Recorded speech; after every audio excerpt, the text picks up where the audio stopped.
Bienvenidos a Voces de la Justicia, este espacio académico creado para los jueces y las juezas. El día de hoy nos honra con su presencia la doctora Jimena Velastegui, ella es conjueza de la Corte Nacional. Buenos días, querida Jimena, por favor, ¿nos podrías decir en dónde trabajas tú actualmente y a qué te dedicas?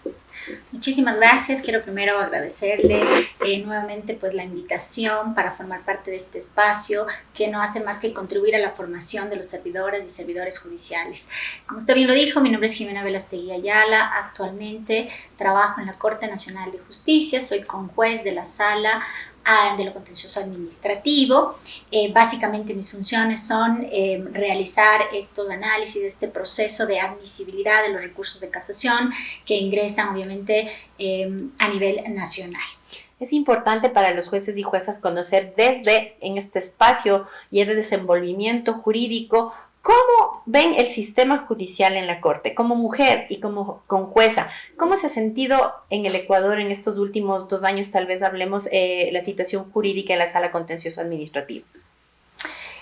Bien, cuando yo ingresé a la Sala Contencioso Administrativa en la Corte Nacional de Justicia, lo hice a través de un concurso de méritos y oposición. Yo me desempeño como jueza del Tribunal Distrital de lo Contencioso Administrativo, me pertenezco al Tribunal Distrital de Quito, justamente porque había la necesidad de vacantes, ¿no? Estaban por varias circunstancias, salieron jueces y conjueces de la Corte Nacional de Justicia, entonces se hizo necesaria la presencia y apoyo de jueces de las Cortes provinciales. Entonces, en este proceso, llego a la Corte Nacional de Justicia y encontramos realmente una sala contenciosa administrativa con una carga de procesos significativa.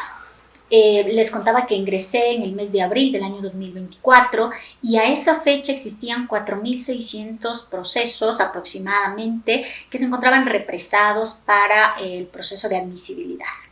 Ingresamos a la Sala Contenciosa Administrativa, fuimos designadas 4 conjuezas, todas mujeres, lo cual a mí me llena de orgullo también. Iniciamos este proceso, este trabajo de ir avanzando con los procesos de admisibilidad. Concluimos ya un año, creo yo, muy fructífero. Hemos logrado despachar cerca de 1.396, 97 procesos en un año. El trabajo conjunto de las 4 conjuezas que integramos la sala ha sido significativo. Qué bueno. Muy bueno y muy interesante porque siempre es valioso contar con mujeres que sean proactivas e inteligentes y que ayuden a desarrollar el proceso. Ya entrando un poquito en el campo académico, doctora, ¿podría comentarnos y hablarnos un poco sobre la evolución histórica, en este caso en la Sala Contencioso Administrativa o en la Justicia Contencioso Administrativa? ¿Cómo ve usted este proceso histórico actualmente? Gracias, doctora. Mire que cuando ingresé a la función judicial, a la sala, al Tribunal Contencioso Administrativo, me interesé muchísimo por estudiar de dónde viene el Tribunal Distrital de lo Contencioso Administrativo, cómo ha evolucionado la justicia administrativa en nuestro país. Realmente todos conocemos que nosotros tenemos una historia constitucional muy dinámica. Nuestro país ha promulgado 20 constituciones y si nosotros miramos desde el inicio, la justicia administrativa nace sin duda en el año de 1830 en nuestro país con la expedición de la primera constitución que se realizó, por cierto, en la ciudad de Riobamba con la Asamblea Constituyente. Se expide nuestra constitución política y nace ahí el Consejo de Estado. Este Consejo de Estado que sin duda tuvo una influencia del ordenamiento jurídico francés. Recordemos, doctora, que por allá en Francia, en el año de 1789, con la Revolución Francesa, nace también el derecho administrativo, nace el Consejo de Estado, tiene sus orígenes del derecho administrativo, nacen las mentes más brillantes del derecho administrativo y todo ese movimiento que se produce en Europa tuvo obviamente su repercusión en las colonias y no se diga en el Ecuador. Entonces, en nuestro país también, cuando se aprueba la Constitución de 1830 bajo la presidencia de Juan José Flores, nace el Consejo de Estado, pero este era un órgano consultivo que estaba obviamente bajo la égida, digámoslo así, del gobierno. Era un órgano básicamente auxiliar y asesor del gobierno. Así es como nace el Consejo de Estado. Era un órgano entonces consultivo más que jurisdiccional en aquella época, siguiendo los pasos de lo que pasaba en el Consejo de Estado francés. Pero como yo les decía, nuestra historia constitucional ha sido realmente muy dinámica. A lo largo de todas las constituciones, si nosotros nos ponemos a revisar cada uno de los textos constitucionales, vamos a encontrar que existen muchísimos cambios, ¿no?, de denominaciones de este Consejo de Estado. Se lo denominó también en algunas ocasiones, en algunas cartas políticas, como Consejo de Gobierno, y iban cambiando Consejo de Estado, Consejo de Gobierno. La composición también de este órgano varió muchísimo. Si bien es cierto, en un inicio, en 1830, su composición obviamente la integraba el Ejecutivo, representantes de la ciudadanía, en esa época también diputados, miembros de las juntas del ejército, etc. Esta composición va cambiando con las constituciones, pero yo sí quisiera, y si me permite, doctora, resaltar tres constituciones que son importantes y yo creo que marcan una diferencia importante para la justicia contenciosa administrativa. Les había citado ya la Constitución de 1830, que es donde nace el Consejo de Estado, pero la siguiente constitución que a mí me parece también importante es la de 1906. En el año de 1906 se expide la Carta Magna de liberalismo con la presidencia del general Eloy Alfaro, y en esta constitución se establece ya claramente en su texto que el Consejo de Estado estará encargado de conocer y resolver los temas contencioso administrativos. Esto resulta importante porque hasta antes de esa fecha le decía que el Consejo de Estado era básicamente un órgano encargado de elaborar proyectos de ley que necesitaba el Ejecutivo, ¿no es cierto?, de realizar nombramientos de los funcionarios públicos, temas que estaban relacionados con la administración pública. Pero en esta Constitución ya se reconoce este ejercicio, esta facultad que se le otorga al Consejo de Estado para conocer temas contencioso administrativos. La siguiente constitución también que nos llama la atención es la de 1945. Esta constitución nace luego de un proceso histórico denominado La Gloriosa, bajo la presidencia de José María Velasco Ibarra, quien expide esta carta política en 1945 y se crea el Tribunal de Garantías Constitucionales. Fíjese, doctora, que al Tribunal de Garantías Constitucionales se le otorga esta facultad de realizar el control de legalidad de los actos de la administración pública. Se concentra entonces en el Tribunal de Garantías Constitucionales no solo el conocimiento de las garantías jurisdiccionales de aquella época, es decir, el control constitucional, que hoy lo haría la Corte Constitucional, sino también se le encarga realizar este control de legalidad. En 1945. En 1945. Okay. Qué interesante.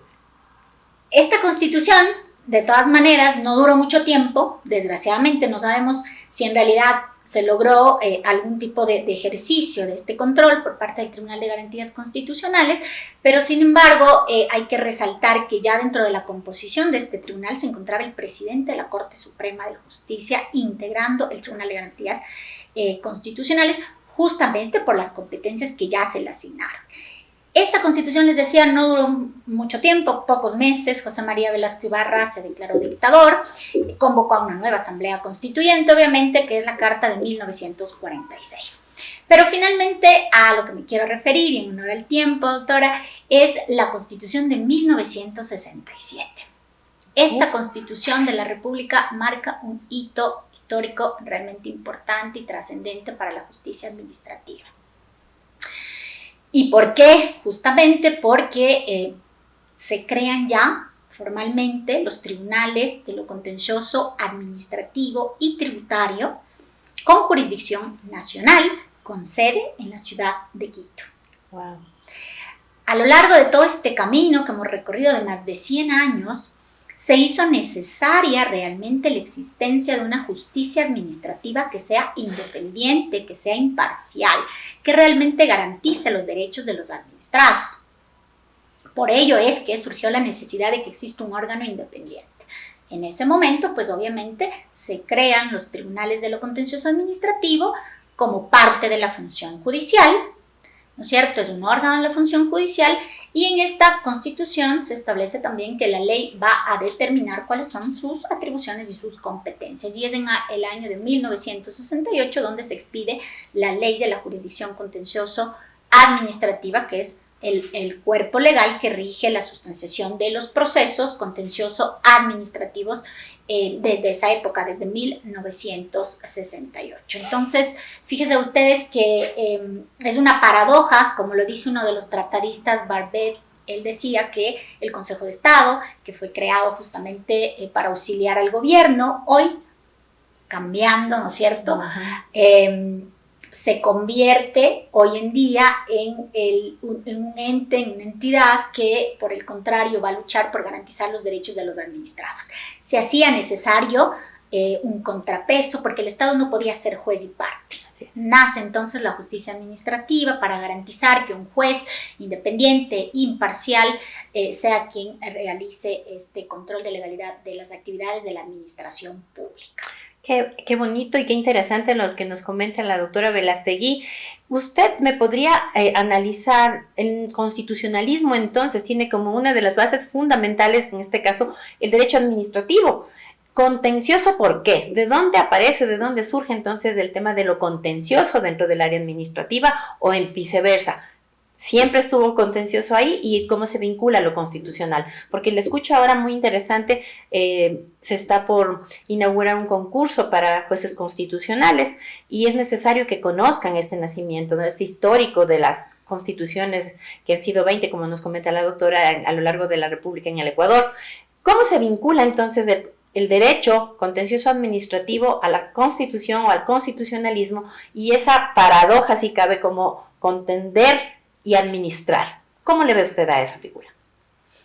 Bien, en realidad el derecho administrativo está vinculado directamente con el derecho constitucional, ¿sí? Básicamente una de las ramas del derecho, yo diría que son primas hermanas, y hoy en día pues hablamos muchísimo inclusive de la constitucionalización del derecho administrativo, porque las dos ramas del derecho pertenecen al derecho público y sin duda alguna el derecho administrativo dentro de sus atribuciones, dentro de este ejercicio que realiza de poner un freno al Estado, de controlar que sus actuaciones se realicen cumpliendo el ordenamiento jurídico, respetando la Constitución, hace sin duda que existe una dinámica muy estrecha entre ellos. No podemos hablar ahora de un juez administrativo que no garantice los principios constitucionales. Básicamente nosotros en nuestro trabajo, cuando administramos justicia, tenemos que mirar a la Constitución como la norma suprema y ahí viene entonces este nexo, esta conexidad que existe no solamente con el derecho constitucional, sino con otras ramas del derecho también. Y es importante porque hubo un antes y un después, ¿no? En el 2008 aparece una nueva constitución, una constitución garantista de derechos, una constitución social. ¿Por qué es diferente que las anteriores? ¿Qué eran las constituciones antes del 2008? La Constitución del año 2008, si nosotros nos referimos estrictamente a la justicia administrativa, sin duda alguna tiene su incidencia, yo no la había mencionado, pero es muy importante también porque en materia contenciosa administrativa, la Constitución del 2008 nos asigna una nueva competencia.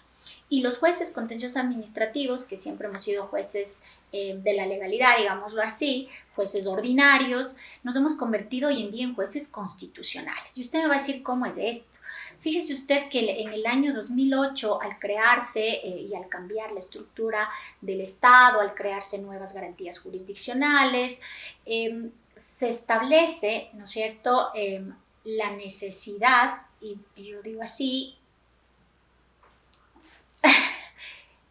en el año 2008, con la expedición de la Constitución de la República, se establece en la Ley Orgánica de Garantías Jurisdiccionales y Control Constitucional, que fue la ley que materializó posteriormente algunos temas, ¿no es cierto?, en materia de garantías jurisdiccionales. En el artículo 19 se estableció que los tribunales distritales de lo contencioso administrativo van a llevar adelante estos procesos de ejecución de la reparación económica que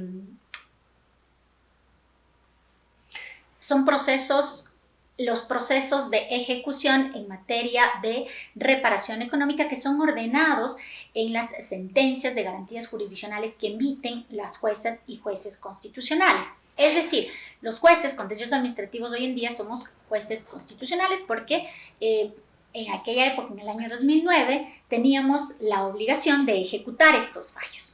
Me explico un poquito más. Cuando el juez de garantías constitucionales conocía de una garantía, hablemos de una acción de protección, aceptaba la acción de protección, declaraba la vulneración de derechos constitucionales y como una medida de reparación integral, pues ordenaba el pago de una cantidad de dinero. Si es que el Estado era el obligado a realizar ese pago, la cuantificación de ese valor le corresponde realizar a los tribunales distritales de lo contencioso administrativo del país. Pero, ¿qué es lo que ocurrió en un inicio? Y le voy a contar una anécdota personal como juez. Sí. Yo ingresé a la función judicial en el año 2013, cuando todavía estaba vigente la ley de la jurisdicción contenciosa administrativa. No habíamos dado este gran salto con el Código Orgánico General de Procesos hacia la oralidad. Nosotros todavía sustanciábamos los procesos de manera escrita eminentemente, bajo este procedimiento escrito que contenía la ley de la jurisdicción contenciosa administrativa, y también teníamos una carga de trabajo importante. Más o menos tenía yo a mi cargo 1.200 procesos que estaban rezagados su despacho porque anteriormente habían únicamente 2 salas en el Tribunal Distrital de Quito. Cuando se expide la Ley Orgánica de Garantías Jurisdiccionales en el año 2009, nos empiezan a llegar entonces estos procesos de ejecución. Teníamos la obligación de cuantificar estos montos y de garantizar la ejecución de la sentencia en esta parte económica, digámoslo así. Pero, ¿qué es lo que ocurre? La Ley de la Jurisdicción Contenciosa Administrativa, que habíamos dicho viene del año de 1968, imagínense, era eminentemente escrita y tiene un procedimiento muy sencillo. ¿Cómo hacemos que este procedimiento, que era el único que teníamos, el procedimiento ordinario en la Ley de la Jurisdicción Contenciosa Administrativa, se sustancie en estos juicios de ejecución de la justicia constitucional? Claro. Ese fue un reto y una traba, digo yo, para la justicia constitucional. Y aún sigue siendo un reto.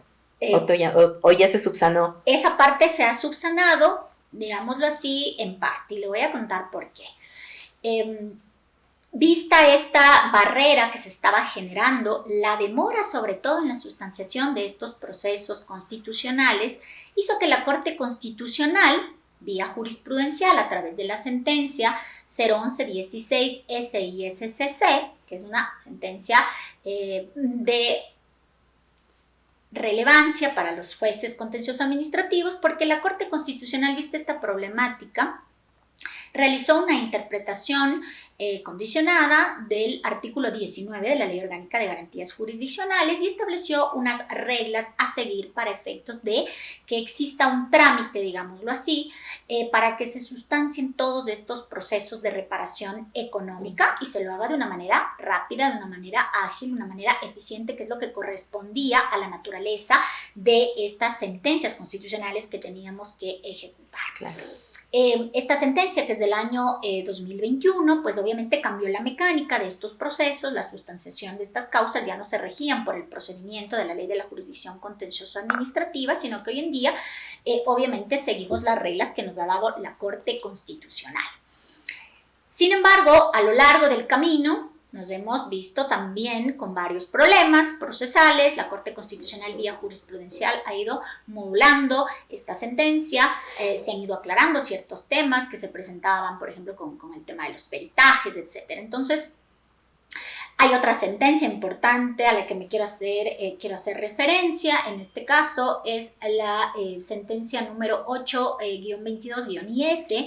En este fallo, que es del año 2022, la Corte Constitucional analiza esta problemática del artículo 19 de la Ley Orgánica de Garantías Jurisdiccionales, porque fíjese usted, como le comentaba, los tribunales contenciosos administrativos no solamente que cuantificábamos los valores, sino que también garantizábamos que se ejecute, que la entidad cumpla, y una vez que se haya cumplido, devolvíamos el proceso al juez constitucional, para que el juez constitucional sea quien archive la causa.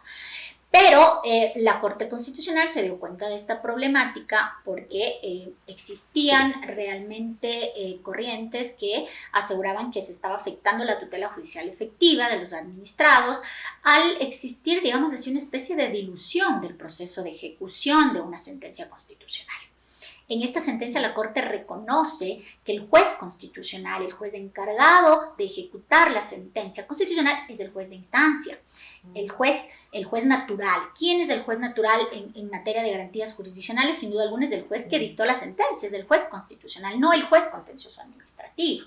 Entonces, esta sentencia reconoce entonces que el único juez que tiene que ejecutar y garantizar el derecho a la tutela judicial efectiva es el juez constitucional, el juez que dictó la sentencia en materia de garantías jurisdiccionales, y aclara que los tribunales contenciosos administrativos tenemos únicamente la competencia de cuantificar estos valores dispuestos por el juez constitucional. Hoy en día, entonces, la tarea de los tribunales contenciosos administrativos es, obviamente, cuantificar este monto, y una vez cuantificado el monto, se devuelve el proceso al juez constitucional para que sea el juez constitucional el que esté de acuerdo, apruebe o no este valor, mande a pagar, ejecute, etcétera, y adopte todas las medidas necesarias para garantizar el cumplimiento integral de la sentencia constitucional, que es lo que básicamente requiere la persona afectada. Yo me voy a quedar con el voto salvado de la doctora Daniela Salazar, que les invito también a que la revisen, porque la doctora Daniela Salazar en esta sentencia es más bien un voto concurrente que realiza la jueza constitucional, y ella reconoce que realmente el problema no se está resolviendo de raíz, que la problemática viene del artículo 19 de la Ley Orgánica de Garantías Jurisdiccionales, que le asigna esta competencia a los tribunales contenciosos administrativos, y que es necesario que se afronte el problema de raíz. Ese es un tema de discusión, de debate, pero nosotros en el Tribunal Contencioso Administrativo seguimos trabajando, hemos asumido esta competencia y pues estamos resolviendo estos procesos con la celeridad debida, tomando también en consideración la carga de trabajo que tienen los tribunales contenciosos administrativos del país.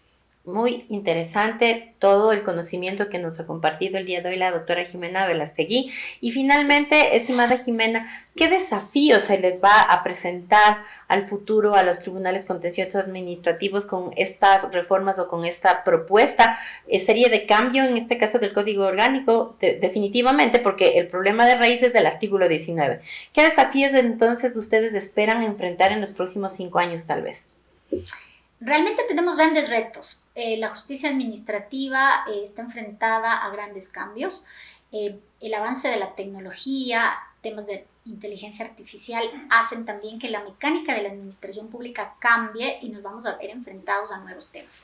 Pero respecto de este tema constitucional, yo esperaría que con el nombramiento ya de los jueces especializados en materia de garantías constitucionales, la Asamblea Nacional realmente sería importante que se proponga una reforma al artículo 19 de la Ley Orgánica de Garantías Jurisdiccionales y Control Constitucional, y realmente desaparezca esta competencia de los tribunales contenciosos administrativos. Ese es mi pensar, no hablo en realidad a nombre de los tribunales contenciosos administrativos del país. Seguramente habrá muchos compañeros que disienten de este pensar, pero sin embargo yo sí creo que esta competencia debe pertenecerla íntegramente como corresponde a los jueces constitucionales, a los jueces que resuelven los temas de garantías jurisdiccionales. Pero necesitamos una reforma legal para que esto ocurra, y que mejor ahora escenario que tenemos con el nombramiento de ya estos nuevos jueces constitucionales, que esperemos pues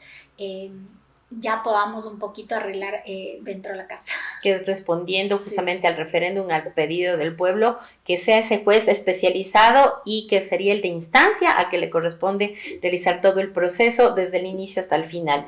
Le agradecemos mucho a la presencia de la doctora Jimena Velastegui, quien nos ha impartido sus conocimientos y nos ha ayudado muchísimo a entender este complejo mundo contencioso administrativo y el desempeño en el día a día dentro de sus actividades. Muchísimas gracias por haber aceptado la invitación de la escuela y esperamos tenerla nuevamente en este espacio, doctora Velastegui. Muchísimas gracias a ustedes por la invitación.